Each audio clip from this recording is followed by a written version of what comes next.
ከመጠን በላይ ጨው መመገብ ለጤና ከፍተኛ የሆነ ችግር እንዳለው ያውቃሉን? እንደምን ከረማችሁ ውድ ተመልካቾች። በዛሬው ዕለት ጨው በተመጣጠነ መንገድ ከወሰድነው ለጤናችን በጣም አስፈላጊ ነገር እንደሆነና ከዛ በተጨማሪ ደግሞ ከመጠን በላይ በሚወሰድበት ሰዓት ከፍተኛ የሆነ የጤና ችግር እንደሚያመጣ እናያለን ማለት ነው። በመጀመሪያ ደረጃ የዓለም ጤና ድርጅት ባወጣው ሪፖርት መሰረት አንድ ሰው ትክክለኛ የጨው መጠን በቀን ውስጥ ወሰደ የሚባለው ምን ያክል ሲሆን ነው ወደሚለው በምንመጣበት ሰዓት እንግዲህ አንድ ሰው በቀን ውስጥ ከ5 ግራም በታች ጨው የሚወስድ ከሆነ ተመጣጣኝ የሆነ ጨው ወሰደ እንላለን ማለት ነው። ስለዚህ ቢበዛ 5 ግራም ነው መውሰድ አለበት። ይሄ ደግሞ ወደ መለኪያ የሻይ ማንኪያ ወደ እሱ በምንቀይርበት ሰዓት አፕሮክሲሜት የሚሆነው ከአንድ የሻይ ማንኪያ ጋር ነው ማለት ነው። ስለዚህ በቀን ውስጥ አንድ ሰው ከአንድ የሻይ ማንኪያ በላይ ጨው መውሰድ የለበትም። ነገር ግን እያንዳንዳችንን በምናይበት ሰዓት ወጥ ምን ያክል ነው የምንጨምረው ወጣችን ላይ፣ ከዛ በተጨማሪ ደግሞ ሽሮ በርበሬ ሲዘጋጅ በእኛ በኢትዮጵያ ደረጃ ምን ያህል ጨው ነው የሚጨመረው፣ በተለያዩ ምግቦች ውስጥ ጨውን እየጨመርን ምን ያህል በቀን ውስጥ እንወስዳለን የሚለውን በምናይበት ሰዓት በጣም አስቸጋሪ ነው የሚሆነው። ስለዚህ የተመጠነ ጨው መውሰድ ለጤና በጣም አስፈላጊ ነው።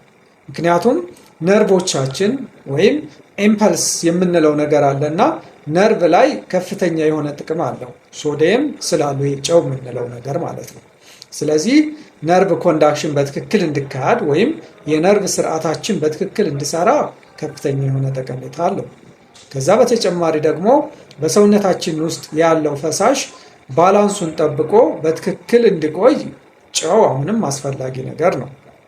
እንግዲህ በሶስተኛ ደረጃ በምናይበት ሰዓት ደግሞ መስሎቻችን ወይም ጡንቻዎቻችን በአግባቡ እንዲሰሩ ይሄ ጨው በጣም አስፈላጊ ነገር ነው ማለት ነው።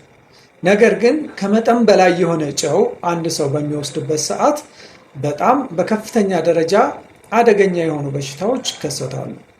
ከነዚህ መካከል የመጀመሪያውን በምናይበት ሰዓት የግፊት በሽታ ነው። እንግዲህ ሃይፐርቴንሽን እያልን የምንጠራው በሽታ ከጨው ጋር በጣም ከፍተኛ የሆነ ቁርኝት አለው። ምክንያቱም አንድ ሰው ከፍተኛ የሆነ ጨው በሚመገብበት ሰዓት ብዙ ሶዲየም ይኖራል በሰውነቱ ውስጥ ማለት ነው። ስለዚህ ይሄ ሶዲየም ደግሞ ውሃን የመያዝ አቅሙ ከፍተኛ ነው። ውሃን ሪቴን አድርጎ ይዛል ሶዲየም። ስለዚህ ኢንትራቫስኩላር ቮሊዩም የምንለው አለ። እሱን ስለሚጨምር ምን እንዲከሰት ያደርጋል ማለት ነው? የግፊት በሽታ እንዲከሰት ያደርጋል ማለት ነው። ከዚህ በተጨማሪ እንግዲህ ብዙ ጊዜ ይሄ ከፍተኛ የሆነ ጨው የሚወስዱ ሰዎች እነዚህ ትንንሽ አርተሪዮል የምንላቸው አሉ፣ አርተሪስ አሉ። እነሱ አርተሪዎቹ ላይ ከፍተኛ የሆነ መጥበብ፣ ስቲፍ መሆን ወይም ጠንካራ መሆን ስለሚያመጣ ግፊትን በከፍተኛ ደረጃ ለግፊት በሽታ ያጋልጣል ማለት ነው። ከዛ በተጨማሪ እንግዲህ ኩላሊታችን ላይ ለኩላሊታችን በጣም ከፍተኛ ችግር ከሚያመጡት አንደኛው ይሄኛው የጨው መብዛት ነው። ጨው በከፍተኛ ደረጃ በሚወሰድበት ሰዓት እንግዲህ ብዙ ካልሲየም እንዲወጣ ይደረጋል። ከዛ ብዙ ሶዲየም ወደ ኢንትራቫስኩላር ይገባል። ከዛ ብዙ ውሃ ይኖራል ማለት ነው። ይሄም ባላንስ ለማድረግ ደግሞ ኪድኒ ወይም ኩላሊቶቻችን በጣም ከፍተኛ የሆነ ጫና ይኖርባቸዋል ማለት ነው። ስለዚህ ለኩላሊት ድክመትም ያጋልጣል ጨው በከፍተኛ ደረጃ መውሰድ ማለት ነው። በሶስተኛ ደረጃ በምናይበት ሰዓት እንግዲህ አጥንታችን ላይ የአጥንት መሳሳት በሽታ ወይም ኦስቲዮፖሮሲስ የምንለውን ያመጣል። ይሄ በኢትዮጵያ ደረጃ በምናይበት ሰዓት በጣም የተለመደ ነው። አሁን ብዙ እናቶችን በምናይበት ሰዓት በቃ ወገቤን አመመኝ ይላሉ። ራጅ ምናምን በሚነሳበት ሰዓት ወገን ብቻ ሳይሆን እጃቸውም ሊሆን ይችላል። ራስ ሲነሱ የአጥንት መሳሳት አለ ይባላሉ ብዙ ጊዜ ማለት ነው። ስለዚህ ይሄ የአጥንት መሳሳት ከፍተኛ ጨው ከመውሰድ ጋር ግንኙነት አለው። ሌሎች ሪስክ ፋክተሮች እንደተጠበቁ ሆኖ አንደኛው ለአጥንት መሳሳት የሚያጋልጠን ነገር ይሄኛው ከፍተኛ ጨው መውሰድ ነው። በእኛ ሀገር ለወጥ ማጣፈጫ፣ ለምግብ ማጣፈጫ እየተባለ በጣም ነው በከፍተኛ ደረጃ ጨው የሚወሰደው ማለት ነው። እንደዛ በሚሆንበት ሰዓት ሶዲየምና እነዚህ ካልሲየም የሚያገናኛቸው የሸር የሚያደርጉት የትራንስፖርት ሲስተም አለ። በተለይ ኩላሊት ላይ እንግዲህ ሶዲየም በከፍተኛ ደረጃ በሚኖርበት ሰዓት ሶዲየም በሚገባበት ሰዓት ካልሲየም እንዲወጣ ይደረጋል።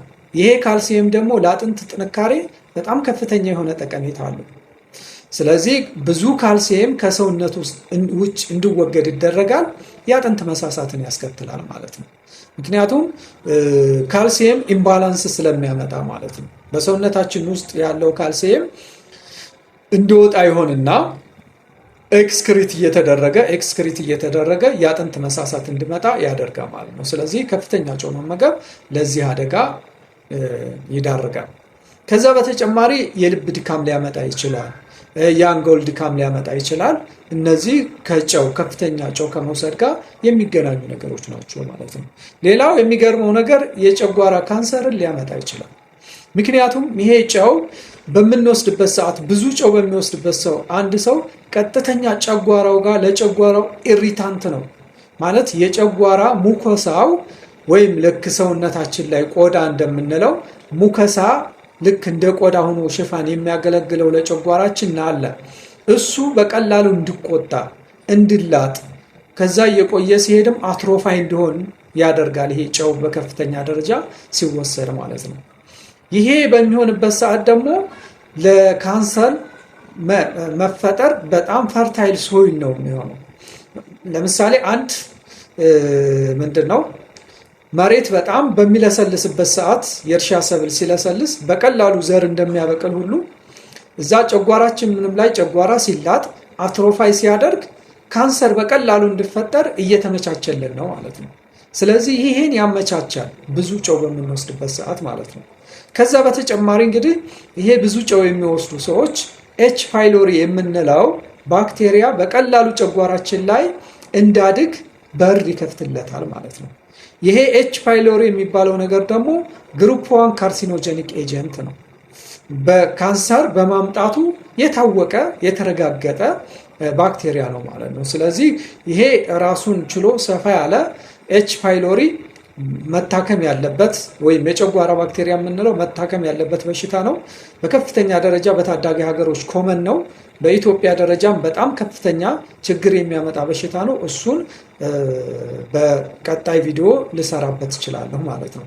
ግን ለአሁኑ ይሄ ከፍተኛ የሆነ ጨው በሚወሰድበት ሰዓት የጨጓራ ካንሰርን በነዚህ አሁን ባልናቸው መንገድ ኤች ፓይሎሪ በከፍተኛ ደረጃ እንዳድግ በማድረግ ከዛ በተጨማሪ ደግሞ ጨጓራችን እንድላጥና አትሮፋይ እያደረገ ካንሰር እንዲፈጥር በማድረግ ያመቻቻል ማለት ነው ጨው። ስለዚህ እነዚህ የሆኑ የጤና ጉዳቶች አሉ። እንደው ከብዙዎቹ በጥቂቶቹ ዋና ዋናዎቹን መርጬ ነው ያቀረብኩት። ሌሎች የጤና ጉዳቶችም አሉት ከፍተኛ የሆነ ጨው መውሰድ። ስለዚህ በተቻለ መጠን የተመጣጠነ ጨው መውሰድ መቻል አለብን።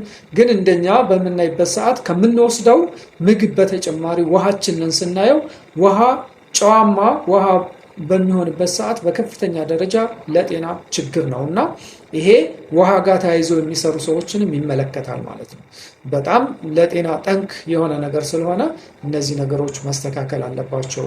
ለዛሬ ያለኝ ይህንን ይመስላል። ስላዳመጣችሁን እጅግ አድርጌ አመሰግናለሁ።